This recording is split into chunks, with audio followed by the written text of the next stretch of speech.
School ਦੇ ਵਿੱਚ ਰਾਜੀਵ ਗਾਂਧੀ ਦੇ ਸੀਨੀਅਰ ਸੀ ਤੇ ਫਿਰ ਦੂਨ ਦੇ ਪੜ੍ਹੇ ਨੇ, ਸਾਡੇ ਕੋਲ ਵੀ ਐਲੀਟ ਆ ਜਾਂਦੇ ਨੇ, ਤੇ ਫਿਰ ਕੈਂਬਰਿਜ ਦੇ ਵਿੱਚ ਵੀ ਰਾਜੀਵ ਗਾਂਧੀ ਦੇ ਸੀਨੀਅਰ ਸੀ।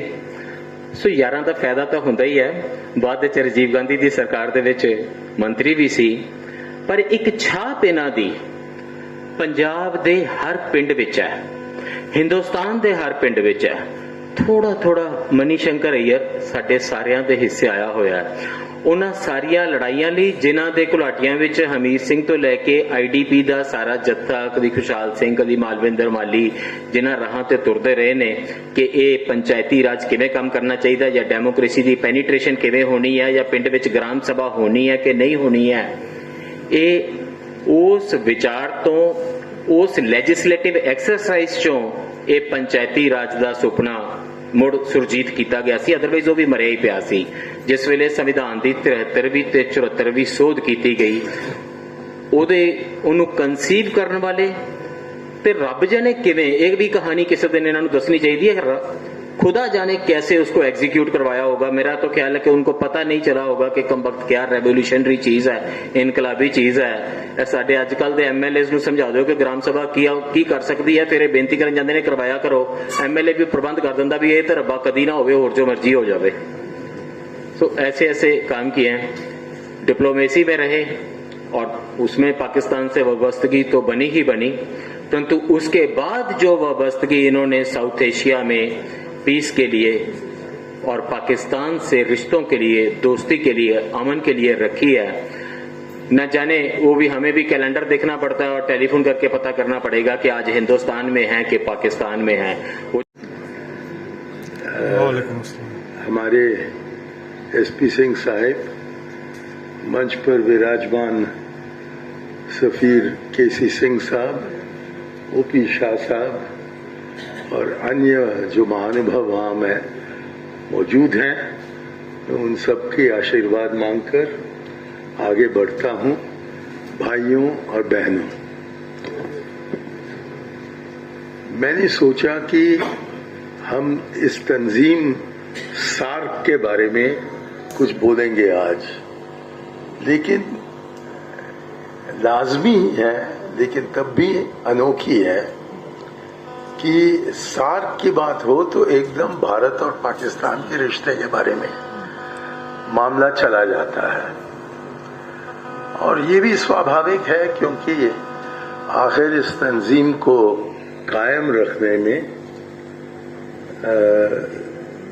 ये दो बड़े मुल्क हैं, भारत और पाकिस्तान, इन दोनों को उसमें शामिल होने की आवश्यकता है और हम शामिल हुए। लेकिन हमने खास तौर पर, भारत ने खास तौर पर इस पर जोर लगाया कि कुछ राजनीतिक मतभेद तंजीम में नहीं लाया जाना चाहिए। हम ही ने कहा और उन्होंने माना। हालांकि मानने में पाकिस्तान में कोई झिझक थी, लेकिन लंबे तौर पर ये देखकर कि ये बाकी जो ममालिक हैं वो सब इसको मानने को तैयार हैं, तो तब पाकिस्तान ने अपना जिद छोड़ा और भारत का कहना उन्होंने माना कि राजनीतिक मतभेद इस तंजीम में नहीं लाया जाना चाहिए। तो गजब की बात है कि हमने कहा कि राजनीतिक मतभेद आप इसमें न लाइए, और पिछले 6 साल से ये तंजीम आगे नहीं बढ़ रहा है, क्योंकि हम भारतीय, हम राजनीति इस मामले में ले आए हैं। और मौका भी अच्छा हमें मिला कि अगला मीटिंग पाकिस्तान में होना था। हमने कहा नहीं, जब तक कि पाकिस्तान में होता है तब तक हम नहीं जाएंगे। इसका क्या मतलब बनता है? आप प्रधानमंत्री के स्तर पर नहीं जाना चाहते हो तो मत जाओ। आप विदेश मंत्रालय के स्तर पर नहीं जाना चाहते हो तो मत जाओ। हरदीप सिंह पुरी है, उनको भेजो। उनको नहीं भेजना है तो कवात्रा साहब हैं फॉरेन सेक्रेटरी, उनको भेजते। क्यों रोक रहे हो इस तंजीम को आगे बढ़ने से?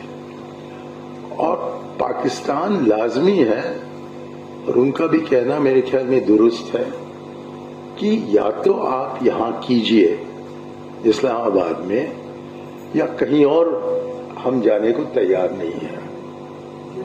अब आज की टेक्नोलॉजी में आप सब इससे वाकिफ होंगे, खास तौर पर कोविड के दौरान, कि हमने बहुत से कॉन्फ्रेंसेस की हैं, बातचीत की है जूम पर। तो जूम का इस्तेमाल करते तो बिना पाकिस्तान जाए ही इस तंजीम की जो बैठक होना था वो होता, यदि हम चाहें। लेकिन भारतवर्ष में नई दिल्ली में एक ऐसी सरकार बनी है जो कि कहती है कि या तो हमारी बात सुनो या हम सहमति नहीं देंगे, और सबसे कह दिया है कि तुमने हिम्मत की वहां जाने का तो तब देखा जाएगा कि हमारे रिश्ते में क्या होंगे। ये सभ्य तरीका है क्या? आखिर वहां आप आतंकवाद के बारे में बात नहीं कर सकते हो, वहां आप सियासी मतभेद के बारे में बात नहीं कर सकते हो, वहां पाकिस्तान चाहे भी तो वो कश्मीर का मामला नहीं उठा सकता है। क्या बात करेंगे कि क्षेत्रीय स्तर पर किस तरह के सहयोग, आपसी सहयोग वहां जारी कर सकते हो? यही तो है मतलब सार्क का। सार्क का मतलब है दक्षिण एशिया में, जनूबी एशिया में क्षेत्रीय सहयोग के आधार पर विकास, हम तरक्की कैसे कर सकते हैं। The south Asian association for regional cooperation, और इसमें बस रोड की बात होगी, रेल की बात होगी, वीजा की बात भी नहीं होगी। तो इस हालात में 6 साल से हमारा ये कहना कि हम नहीं जाएंगे, ये जिद है या कोई नीति है? और न जाने से हमें क्या फायदा मिला है?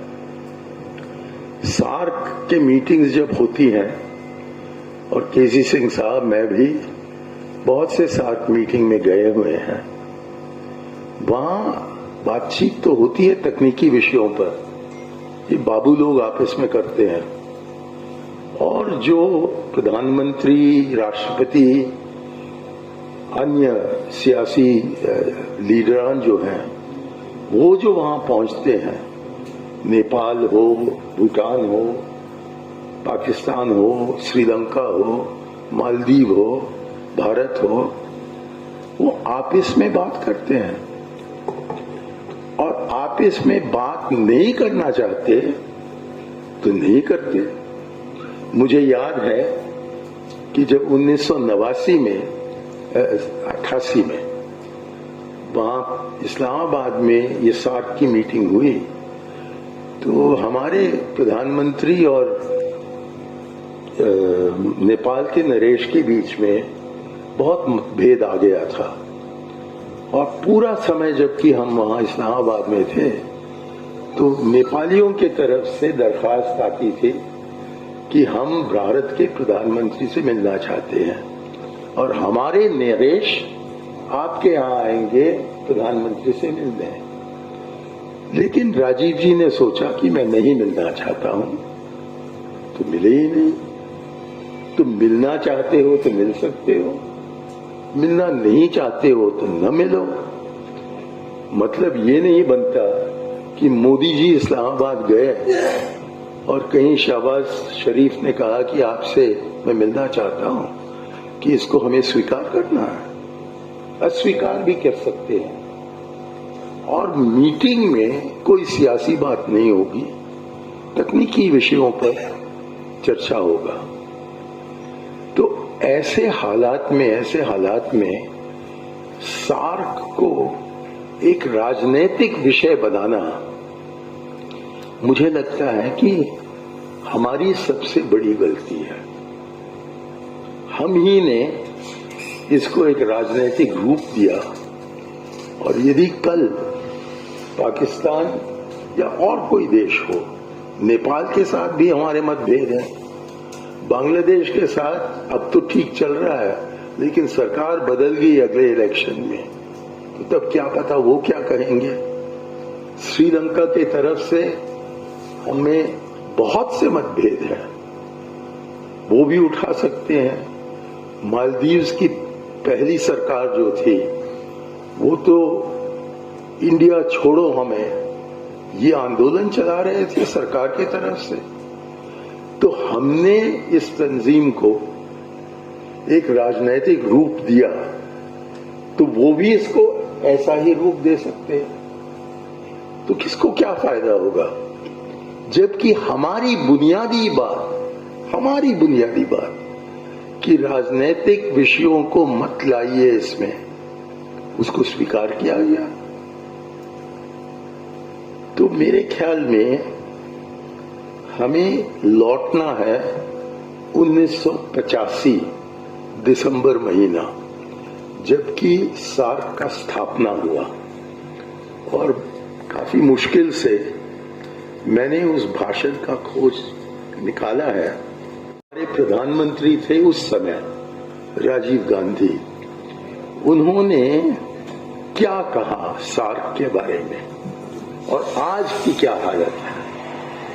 अंग्रेजी में उनका भाषण है, तो मैं अंग्रेजी में उसको पढ़ता हूं। उन्होंने कहा, we are all of us animated by a shared spirit of South Asia, कि हम सब में वही भावना है कि जनूबी एशिया को जो जीवित रखता है वो हम सब में है, वो भावना हम सब में है। अमंग आवर पीपल्स, हमारी आवाम के बीच में, there is an immediate recognition and familiarity. हम जो मिलते हैं एकदम एक दूसरे का पहचान हो जाता है, कि हम जानते हैं कि ये कोई अनजान नहीं है, दूर का आदमी नहीं है, ये हमारे जैसे ही है। A sense of shared values, कि हमारे असूल जो है, हमारे मूल्य जो है वो एक ही है। फेलो फीलिंग एंड ब्रदरहुड, कि हमारी आपसी भाईचारा है।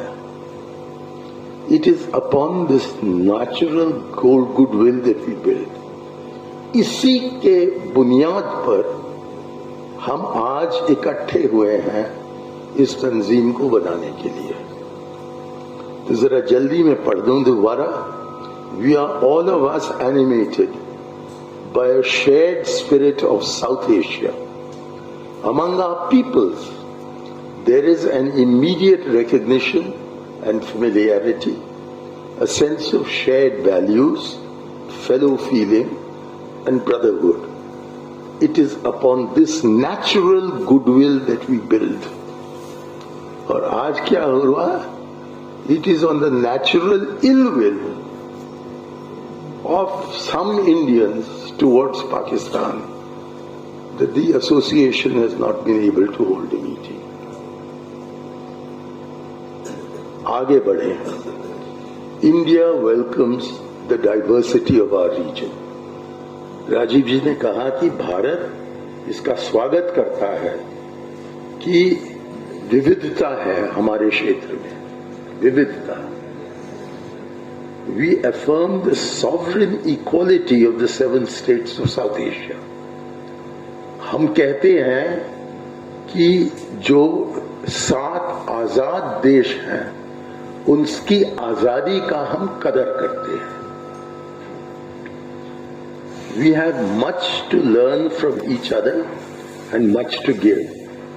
हमें बहुत कुछ है जो कि एक दूसरे से हम सीख सकते हैं और सिखा सकते हैं। We have a profound faith in peaceful coexistence. कि अमन और चैन के साथ आपस में भाईचारे के साथ रहने का, जीवन बिताने का, उसमें हमें एक खास भरोसा है। We are confident we share these beliefs with all our partners in the region. हमें पूरा भरोसा है कि ये जो भावना है, ये हम सारे जो देश हैं साउथ सार्क के, तब 7 थे, अब 8 हो गए अफगानिस्तान के साथ, कि हम सब एक हैं। तो इसको हम भूल चुके हैं। आगे भी बहुत कुछ है जो कि मैं पढ़ना चाहूंगा, लेकिन मेरे ख्याल में ये काफी है। सिर्फ एक पंक्ति मैं आगे से निकालता हूं। उन्होंने इस पर जोर लगाया कि we have evolved modalities which do not allow bilateral stresses and strains to impinge on regional cooperation.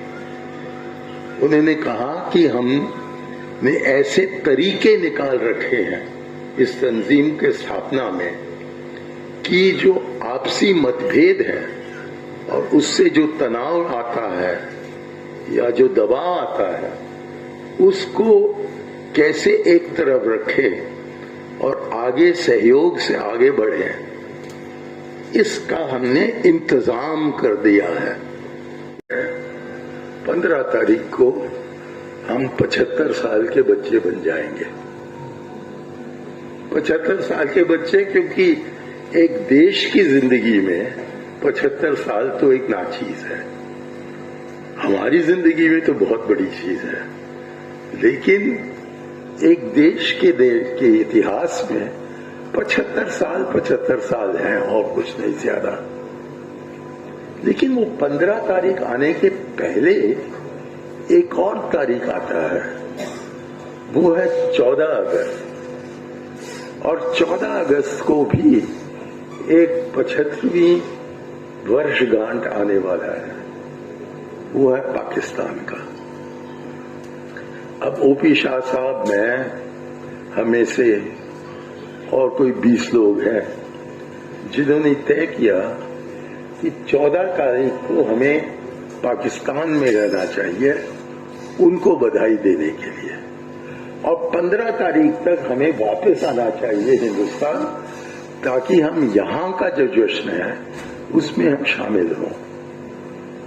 तो ये करने के लिए हमने सोचा कि इस सेमिनार के पश्चात हम अमृतसर जाएंगे और कल सुबह 11 बजे तक पाकिस्तान पहुंचेंगे, मतलब वाघा तक हम पहुंचेंगे। वहां कोई 30 लोगों का एक वफ्द है पाकिस्तानियों का, जो कि हमें मिलेगा। हम उनको बधाई देंगे और जो बधाई वो हमें देना चाहते हैं उसको हम वापस लाएंगे। अब अफसोस की बात है कि जहां की भारत सरकार ने हमको इजाजत दे दी है आगे बढ़ने के लिए, 14 तारीख पाकिस्तान जाने के लिए, इस क्षण तक पाकिस्तान ने हमें अब तक वीजा नहीं दिया है। वो कह रहे हैं कि आप 4 बजे तक इंतजार कीजिए, सब कुछ हो जाएगा। मुझे नहीं पता कि हमें इजाजत मिलेगी या नहीं मिलेगी। वैसे तो पाकिस्तान में 3 साल रहने के पश्चात, वो जो कराची में मैं रहा सन 78 से लेकर 82 तक, पिछले 40 साल में कम से कम 40 मरतबा मैं पाकिस्तान हो आया हूं, कम से कम। कभी मुझको वीजा लेने में दिक्कत नहीं रही, बस ये है पहले बार। और मैं पाकिस्तान से नफरत करूं क्या यदि उन्होंने मुझे वीजा नहीं दिया? कतई नहीं, क्योंकि वीजा देना या न देना ये एक सरकारी काम है। लोग हैं वहां, वो 30 लोग जो कि हमारे स्वागत के इंतजार में हैं, उन्होंने पूरी अपनी तैयारी कर दी है। और वो कहते हैं कि हमारी सरकार पसंद करे या न करे, हम तो मणिशंकर जी और ओपी शाह को का स्वागत करने के लिए तैयार हैं। हम वहां पहुंचेंगे और वहां का जो फौज है, पाकिस्तान रेंजर्स, जो उनके बॉर्डर सिक्योरिटी फोर्स के समान है, उन्होंने भी पूरा इंतजाम कर रखा है। अब मैं ये क्यों कह रहा हूं, क्योंकि ये जो पिछले 40-45 साल से मैं पाकिस्तान होते आते रहा हूं और पाकिस्तानियों से मिलने का काम मैं बहुत करता हूं। जो मेरे पाकिस्तानी दोस्त हैं उनसे मैं मिलता हूं, वहां जाऊं, वो यहां आए या किसी तीसरे देश में हम दोनों हों तो हम मिलते हैं।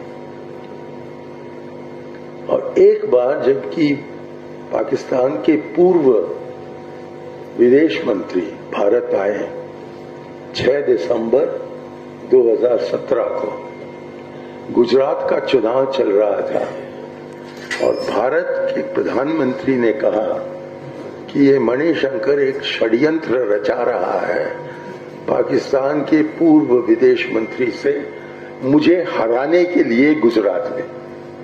और साथ साथ उन्होंने कहा और क्यों हरा रहा है मुझे गुजरात में, ताकि अहमद पटेल, ये नहीं कहा वो मुसलमान अहमद पटेल, पर नाम दिया वो काफी था, अहमद पटेल को मुख्यमंत्री बनाने के लिए ये षड्यंत्र रचा रहा है।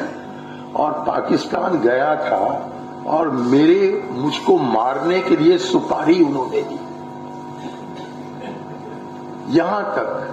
और मैं क्या कोशिश कर रहा था कि पाकिस्तान से जो विदेश मंत्री थे पूर्व और जिन्होंने की खास हमारे साथ रिश्ता बनाने के लिए प्रयास किया था और जिसको इत्तफाकन मैं मिला 60 साल पहले, जबकि हम दोनों कैम्ब्रिज यूनिवर्सिटी में एक साथ पढ़ते थे। अब इस पुराने दोस्त के स्वागत में मैंने इंतजाम किया और ये षड्यंत्र मेरे खिलाफ रचाया गया कि देश के प्रधानमंत्री कहें कि मैं सुपारी लेने गया था और कि मैं उनको मारूंगा और कि इसलिए कि वो चाहते हैं कि अहमद पटेल मुख्यमंत्री बने। नतीजा क्या कि मेरी पार्टी ने मुझे निकाला पार्टी से।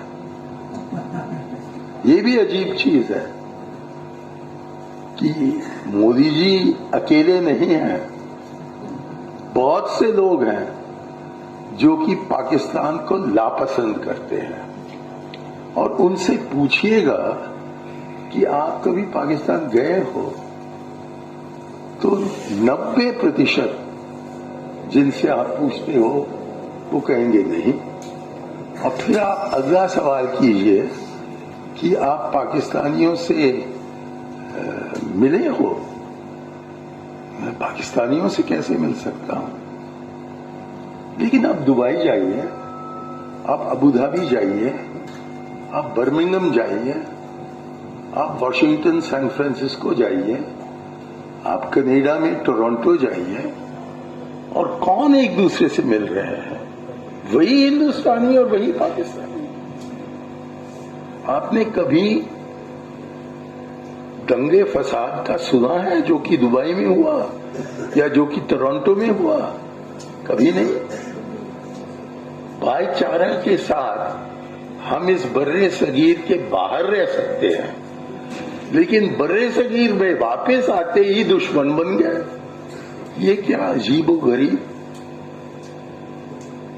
और क्योंकि मैं पाकिस्तान में 3 साल रहा, मैं अपनी तारीफ करने के लिए नहीं कह रहा हूं, लेकिन मैंने वीजा, इज दैट माइंड, शायद पाकिस्तान के फॉरेन सेक्रेटरी मुझे बात करना चाहते हैं, वो है 1 मिनट। आपके सामने हिंदुस्तान पाकिस्तान की दोस्ती का सबूत पेश करने वाला हूं। हेलो, यस, आप कौन बोल रहे हैं? हाँ जी, ना मैं दिल्ली में नहीं हूं, मैं चंडीगढ़ में हूं, अमृतसर जा रहा हूं, तो मैं आ जाऊंगा यदि मैं दिल्ली लौटा। सॉरी, वो था नहीं जो उसका इंतजार में मैं था।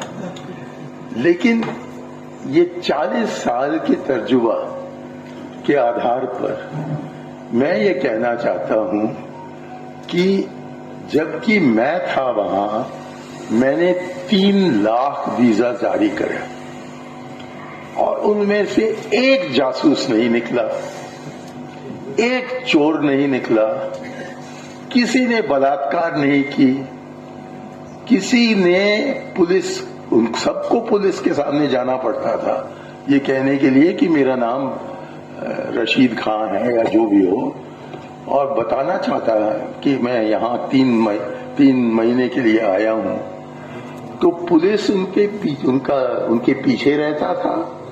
और इसके बावजूद 3 लाख लोग कराची से इंडिया आए और उनमें से एक भी पकड़ा नहीं गया कुछ गलत चीज करने में।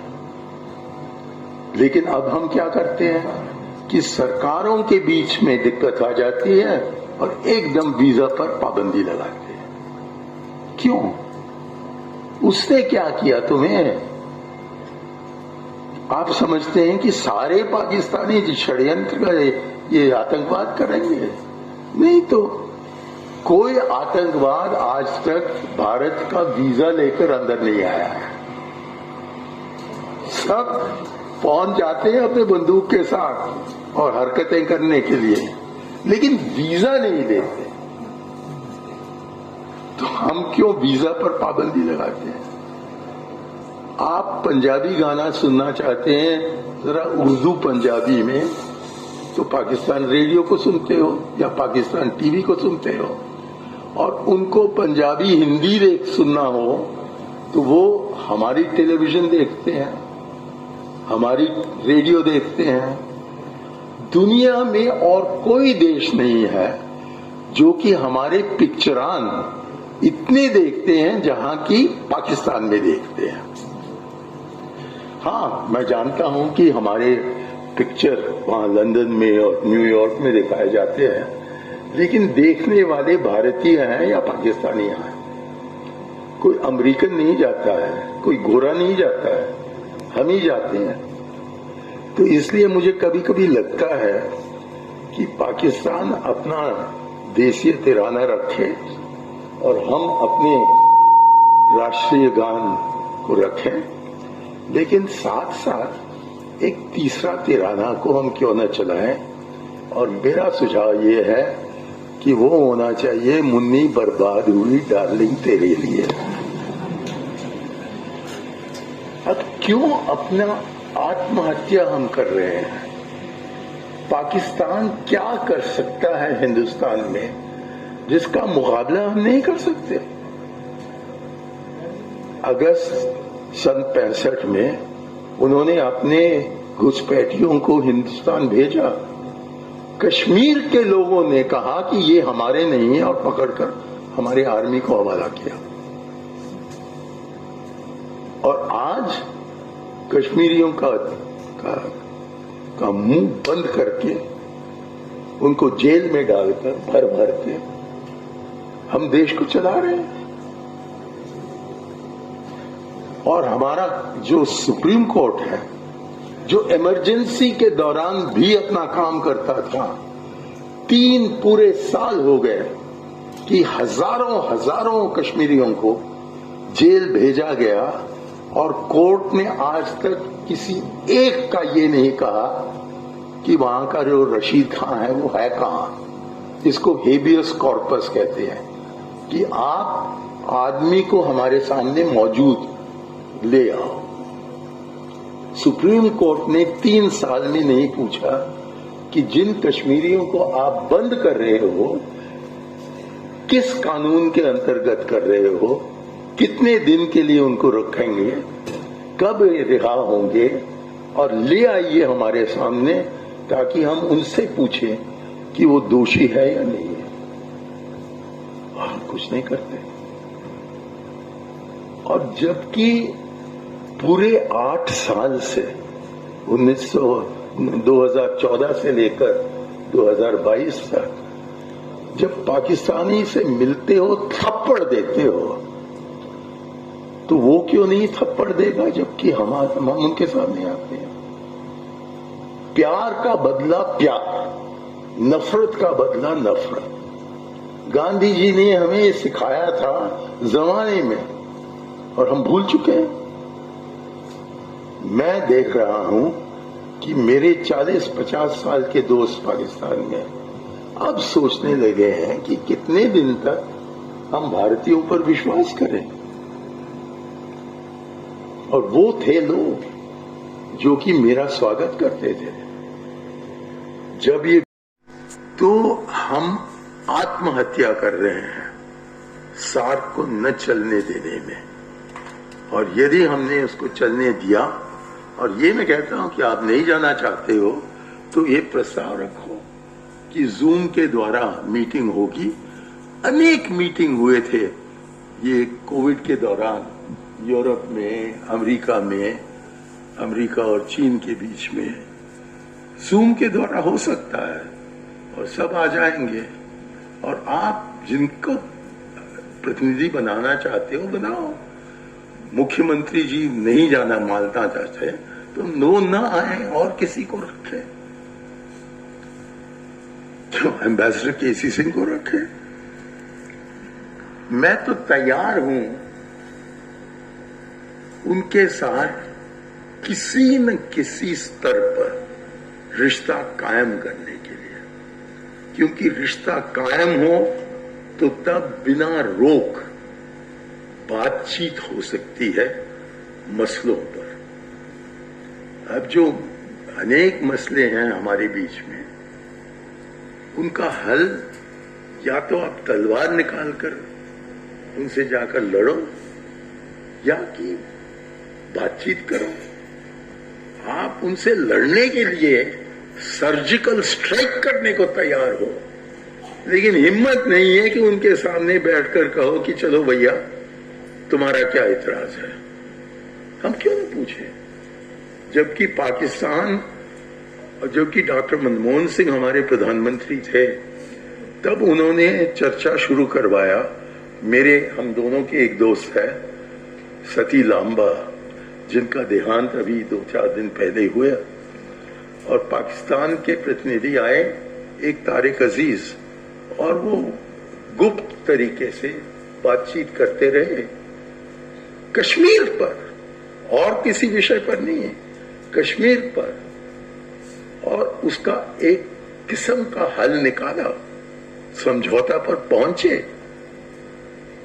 तो यदि हम बात करें तो कुछ बन सकता है, बात ही न करो तो जंग के अलावा और कोई तरीका नहीं रहा, और जंग हुआ तो सबसे पीड़ित लोग पंजाब के लोग होंगे।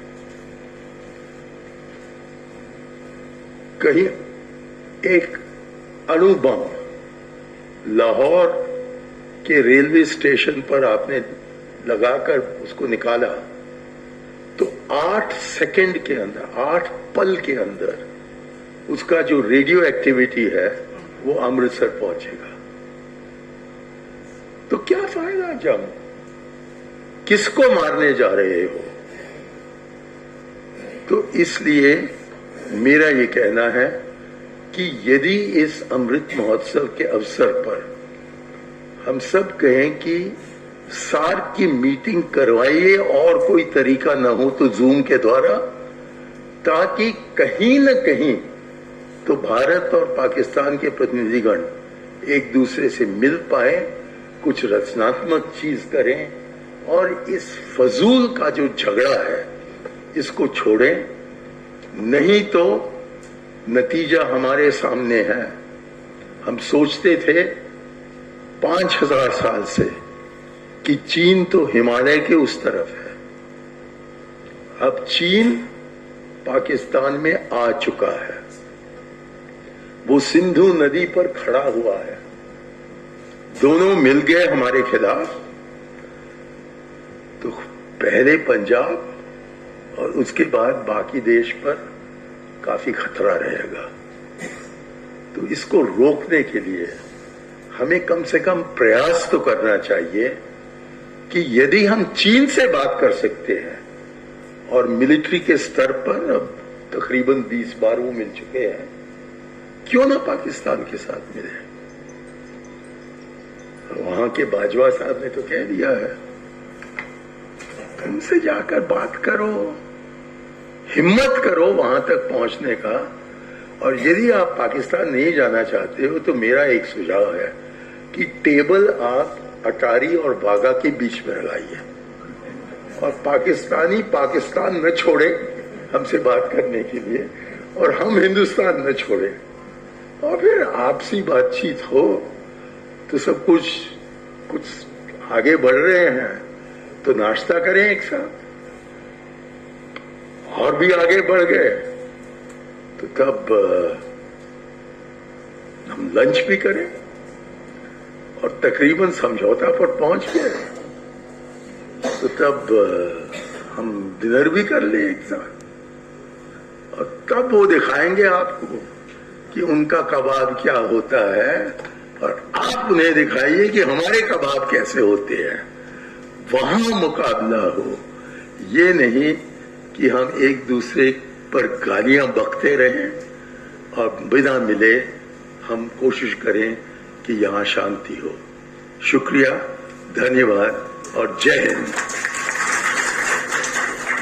सार्क सम्मेलन सीगा, एक सार्क सम्मेलन है जो कि होना चाहिए क्योंकि भाईचारक ਸਾਂਝ है ਜਿਹੜੀ ਉਹ ਸਾਡੀ ਇਸ ਖਿੱਤੇ ਦੇ ਵਿੱਚ ਆਪਸ ਦੇ ਵਿੱਚ ਜਿੰਨੀ ਦੇਰ ਤੱਕ ਸਾਡੀ ਇਹ ਭਾਈਚਾਰਕ ਸਾਂਝ ਨਹੀਂ ਵਧਣੀ ਹੈਗੀ ਉਨੀ ਦੇਰ ਤੱਕ ਅਸੀਂ ਕਦੀ ਅੱਗੇ ਨਹੀਂ ਵਧ ਸਕਾਂਗੇ। ਸਾਡਾ ਇਹ ਖਿੱਤਾ ਕਦੀ ਗਰੀਬੀ ਦੇ ਵਿੱਚੋਂ ਜਾਂ ਆਪ ਇਸ ਹਾਲਾਤਾਂ ਦੇ ਵਿੱਚੋਂ ਬਾਹਰ ਨਹੀਂ ਨਿਕਲ ਸਕੇਗਾ। ਅੱਜ ਜੋ ਸ਼੍ਰੀਲੰਕਾ ਦਾ ਬੁਰਾ ਹਾਲ ਹੋਇਆ ਅਸੀਂ ਸਾਰਿਆਂ ਨੇ ਇਹ ਚੀਜ਼ ਦੇਖ ਲਿਆ ਤੇ ਸਾਨੂੰ ਡਰ ਸਤਾ ਰਿਹਾ ਕਿ ਹਿੰਦੁਸਤਾਨ 'ਚ ਜਿਹੜੇ ਸਾਡੇ ਹੋਰ ਨਾਲ ਦੇ ਮੁਲਕ ਹੈ ਜੇ ਪਾਕਿਸਤਾਨ 'ਚ ਵੀ ਹੋ ਜਾਵੇ, ਜਦੋਂ ਇਹ ਜਿਹੇ ਹਾਲਾਤ ਅਸੀਂ ਵੇਖਾਂਗੇ ਸਾਡਾ ਵੀ ਕਿਸੇ ਦਾ ਵੀ ਦਿਲ ਸੁਖੀ ਨਹੀਂ ਹੋਊਗਾ, ਅਸੀਂ ਦੁਖੀ ਹੋਵਾਂਗੇ ਕਿਉਂਕਿ ਬੱਚੇ ਉਹਨਾਂ ਦਾ ਬੱਚਾ ਹੋ ਜੇ ਸਾਡਾ ਬੱਚਾ ਹੋ ਜੇ, ਅਸੀਂ ਜਿਹੜੀਆਂ ਔਰਤਾਂ ਨੇ ਸਭ ਤੋਂ ਵੱਧ ਸਫਰ ਇਸ 'ਚ ਔਰਤਾਂ ਹੁੰਦੀਆਂ ਤੇ ਬੱਚੇ ਹੁੰਦੇ ਆ ਤੇ ਬਜ਼ੁਰਗ ਜਿੰਨੀ ਪੋਲੀਟਿਕਸ ਹੈ ਇਹਦਾ ਸ਼ਿਕਾਰ ਜੇ ਸਭ ਤੋਂ ਵੱਧ ਔਰਤ ਬੱਚੇ ਤੇ ਬਜ਼ੁਰਗ ਹੁੰਦੇ ਆ ਜਿਹੜੇ ਬੱਚੇ ਕੋਈ ਡਰ ਨਹੀਂ ਇਸ ਚੀਜ਼ ਦੇ ਵਿੱਚ ਸਾਡੀ ਕਦੀ ਵੀ ਆਵਾਜ਼ ਸੁਣੀ ਨਹੀਂ ਜਾਂਦੀ। ਸਾਰੇ ਫੈਸਲੇ ਲੈਂਦੇ ਹੋ ਮਤ ਲੈਂਦੇ ਹੋ ਜਿਹੜੇ ਅੱਗੇ ਪੋਲੀਟਿਕਸ ਦੇ ਵਿੱਚ ਜੁੜੇ ਰਹਿੰਦੇ ਆ ਉਹ ਜਿਹੜਾ ਇਫੈਕਟ ਸਾਡੇ ਤੇ ਹੋਣਾ ਸਾਨੂੰ ਕੋਈ ਨਹੀਂ ਦੱਸਦਾ ਕਿ ਵੀ ਆਰ ਦੀ ਫਰਸਟ ਸਫਰ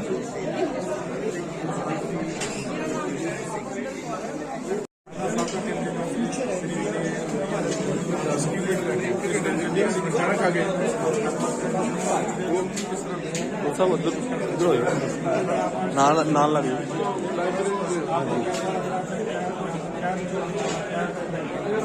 मेरे ख्याल में जो जिन विषयों पर हम चर्चा कर रहे हैं उस पर यहाँ के जो आम आदमी बहुत पीछे 4 घंटे से बैठे बहुत सबर से कुछ हलचल नहीं इधर उधर नहीं गए, लोग सुनते रहे।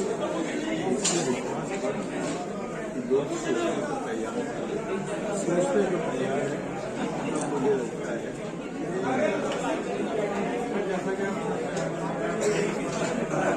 वर्णन नहीं करता, मैंने कहा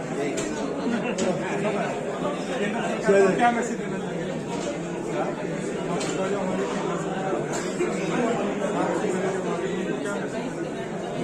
मुझे लगता है हमें छोड़कर जाना चाहिए क्योंकि जब तक कि वो है कोई उम्मीद नहीं देश की या भारत